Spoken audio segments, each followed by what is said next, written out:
Welcome back to The Explainer. Today we're diving headfirst into a pretty wild thought experiment. What if I told you that you could describe a soul using math and logic?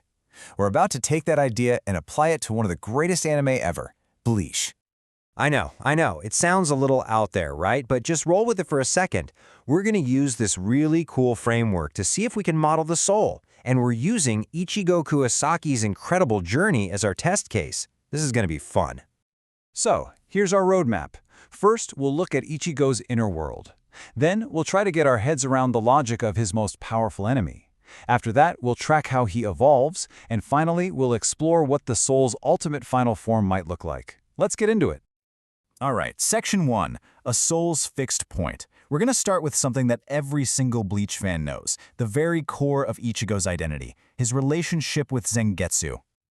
Ah, this line, "The blade is me." It's so iconic. But what if it's not just a cool phrase he yells in a fight? What if, in our model, it's actually a profound logical truth? So let's break that down. What is a fixed point? The easiest way to think about it is to picture two mirrors facing each other. You get that reflection that goes on forever, right? It's a perfectly stable, self-referencing loop. That's a fixed point. It's a state that, when you look at it, just is. It's perfectly itself. Okay, stick with me, because we're going to add one more little piece of logic. It's called the she operator. Don't worry about the fancy name.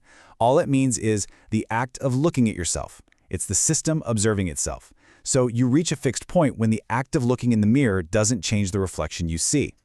And here's where it all clicks. When Ichigo says the blade is me, he's actually describing that perfect logical state.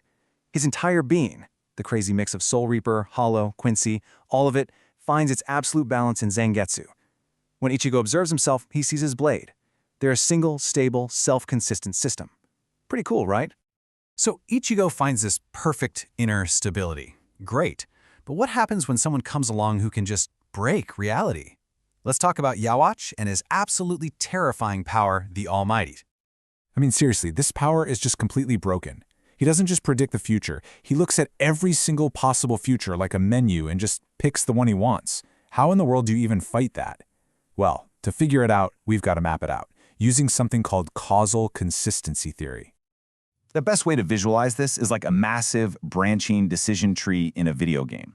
Every move Ichigo makes opens up dozens of new pathways, new futures. We can map this with something called a directed acyclic graph, or a DAG. The problem is, Yhwach can see every single one of those paths simultaneously and just chooses the one that leads to his victory. It is the ultimate cheat code. Okay, but wait. This raises a huge, headache-inducing question. If Yhwach knows what's going to happen, couldn't that knowledge itself change what already happened to cause it? We're talking about a full-blown time paradox, and that's a no-go for any logical system. You see, for reality to hold together, there's one golden rule. Cause has to come before effect. You can't have a future event causing itself in the past. That's a paradoxical loop, and it breaks everything. So here's the catch. Even Yhwach's ridiculous power has to follow that rule. He can pick any future he wants, as long as it's a future that could logically happen. It's God tier, but it's not magic.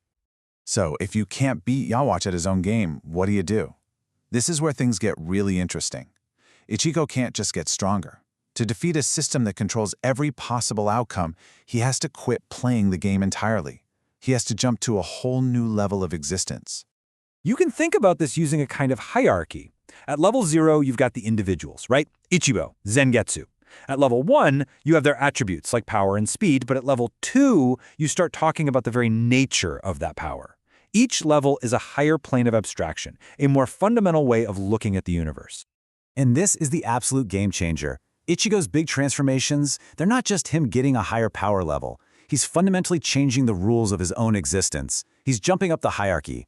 It's like Yhwach is the grandmaster of chess, and Ichigo just decided to flip the board and start playing 3D chess in another dimension. The perfect example of this is Mugetsu. In our model, this isn't just some big energy blast. It's a singularity. It's a point where the old rules of logic and power just break. He becomes a concept, something so fundamentally new that Yhwach's future-predicting system would have no way to even process it. It would be a total blind spot. Okay, so we've seen Ichigo find his stable core, and then learn to transcend the very rules of his reality. But where does a journey like that end? What's the final stop? Well, it's a state of absolute completion. And this brings us to a really cool high-level concept, the omega point. It sounds epic, and trust me, it is. Think of it as the ultimate endgame for a system. It's a theoretical final state where every possibility, every conflict, every piece of an identity converges into one single perfect whole. So, for Ichigo, reaching his omega point means that internal civil war is finally over. The Shinigami, the Hollow, the Quincy, they're not fighting anymore. They've merged. They've converged into one unified, self-aware being. It's the ultimate evolution of that first idea, the blade is me. You could almost imagine his perfected soul as this incredible piece of cognitive architecture. It's not just a mess of conflicting powers anymore. It's a fully functional system. It has an input for new experiences, an engine for analyzing them, a database to search its own history, a forge for creating new things. It's a complete, perfected being. And that just leaves us with one final, big, mind-bending question to chew on. If a soul really is like a logical program, constantly learning, updating, and evolving towards this perfect omega point, then what is its final line of code? What is the ultimate command written into the very source of consciousness itself?